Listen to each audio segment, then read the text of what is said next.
नमस्कार। श्रीमद् भगवद गीता के हमारे सफर में आज हम 14वें पड़ाव पर हैं। आज पहले अध्याय के 14वें श्लोक को जरा गहराई से देखेंगे। ये वो क्षण है जब युद्ध के शोर के बीच एक अलग ही धुनी गूंजती है। तो श्लोक यह है, ततः श्वेतैर्हयैर्युक्ते महति स्यन्दने स्थितौ माधवः पांडवश्चैव दिव्यौ शंखौ प्रदद्मतुः। तो माहौल ऐसा है कि कुरुक्षेत्र में पितामह भीष्म का शंख बज चुका है। कौरवों की सेना में जैसे एक उत्साह, एक कोलाहल समझ गया है। अब पांडव पक्ष की बारी है। ये श्लोक उसी क्षण के बारे में है, लेकिन ये सिर्फ एक रिएक्शन जैसा नहीं लगता। इसमें कुछ और बात है। देखिए ना, सफेद घोड़ों वाला एक महति संधन है, मतलब एक विशाल बड़ा ही भव्य रथ है, और उस पर कौन है? माधव श्री कृष्ण और पांडव अर्जुन। और वो दोनों एक साथ अपने दिव्यो शंखों, अपने दिव्य शंख बजाते हैं। ये सिर्फ आवाज की बात नहीं है, ये पूरा दृश्य ही जैसे कुछ कह रहा है ना। हाँ बिल्कुल, ये सिर्फ एक जवाब नहीं था, नहीं, ये तो शक्ति की, पवित्रता की और उद्देश्य की एक शांत घोषणा थी। कौरवों का वो जो शोरगुल था, उसके बिल्कुल विपरीत यहाँ एक संयम है, पर कहीं ज्यादा असरदार प्रतिक्रिया है। और ये शब्द महति स्यन्दने और श्वेतैर्हया, ये सिर्फ वर्णन नहीं है। महति मतलब विशाल, भव्य। ये उनकी तैयारी, उनकी मजबूत स्थिति दिखाता है। हाँ, वो तैयारी तो दिखती है। और श्वेतैर्हया, सफेद घोड़े, ये सफेद रंग, ये सिर्फ शक्ति नहीं, ये पवित्रता का प्रतीक है, धर्म का प्रतीक है। अच्छा, जैसे ये जता रहा हो कि ये युद्ध अधर्म के खिलाफ है और हमारा पक्ष, हमारा उद्देश्य पवित्र है। और फिर दिव्यौ शंखौ, वो दिव्य शंख, पांचजन्य और देवदत्त, साधारण शंख नहीं। जी नहीं। इनका दिव्य होना क्या दिखाता है? कि ये लड़ाई सिर्फ इंसानी ताकत की नहीं है, इसमें कुछ दैवीय बात है। बिल्कुल सही।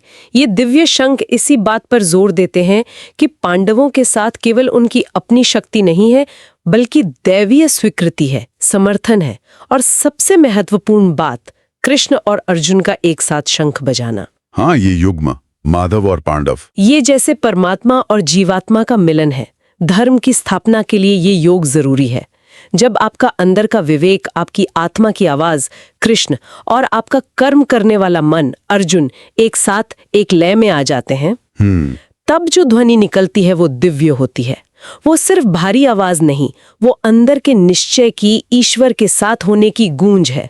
और यही आवाज फिर आगे चल के श्लोक 19 में, हाँ यही ध्वनि कौरवों के दिल दहला देती है।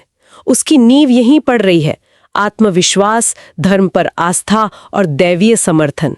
ये डराने के लिए नहीं, ये सत्य को स्थापित करने के लिए है। ये बात बहुत दिलचस्प है कि पांडवों ने शोर का जवाब शोर से नहीं दिया, बल्कि एक शांत, केंद्रित और पवित्र शक्ति का प्रदर्शन किया।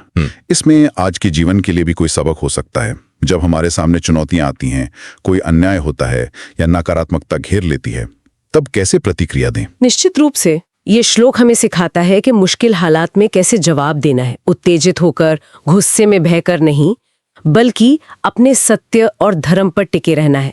श्वेतैर्हये, पूरी तैयारी और आत्मविश्वास के साथ, महति स्यन्दने, और अपने अंदर की आवाज, अपने विवेक माधव के साथ अपनी बात रखनी है। दिव्यो शंखौ प्रदद्मतुः, ये एक तरह से धर्म ध्वनि है, अपने उसूलों की घोषणा, बिना कड़वाहट के लेकिन पूरी मजबूती से। तो मतलब जब जीवन में कभी बाहरी शोर हमें दबाने की कोशिश करे, चाहे वो लोगों का शक हो, आलोचना हो या अन्याय का माहौल हो, तो हमें अपने अंदर की स्पष्टता, अपने उद्देश्य की पवित्रता को खोजना है। शायद वही हमारा भव्य रथ और सफेद घोड़े हैं। बिल्कुल सही कहा। वो भव्य रथ हमारी तैयारी हो सकती है, हमारे साधन, हमारा ज्ञान, और सफेद घोड़े हमारे नेक इरादे, हमारे ईमानदारी। और जब हम अपने अंदर के कृष्ण, अपने विवेक से जुड़कर अपने सच की आवाज उठाते हैं, चाहे वो हमारे कामों से हो या शब्दों से, तो वो एक तरह से दिव्य शंख बजाने जैसा ही है। अच्छा, ये बाहरी हालात को बदलने का पहला कदम है। अपने अंदर के निश्चय को पक्का करना, अपने विश्वास पर अडिग रहना। तो अगर हम संक्षेप में कहें, गीता का ये एक छोटा सा श्लोक सिर्फ कुरुक्षेत्र का एक चित्र नहीं है, बल्कि हमें सिखाता है कि सत्य, पवित्रता और आंतरिक मार्गदर्शन के साथ चुनौतियों का सामना कैसे करें और अपनी धर्म ध्वनि को कैसे बुलंद करें।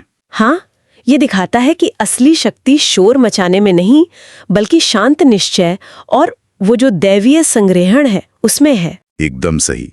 एक शांत, दृढ़ और देवीय रूप से समर्थित प्रतिक्रिया जो धर्म की नींव पर खड़ी है।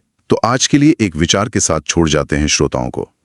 जब जीवन की रणभूमि में कभी अन्याय या नकारात्मकता का शोर सुनाई दे, तो हम अपने अंदर के माधर से जुड़कर अपनी सच्चाई और पवित्रता के दिव्य शंख की ध्वनि कैसे पैदा कर सकते हैं?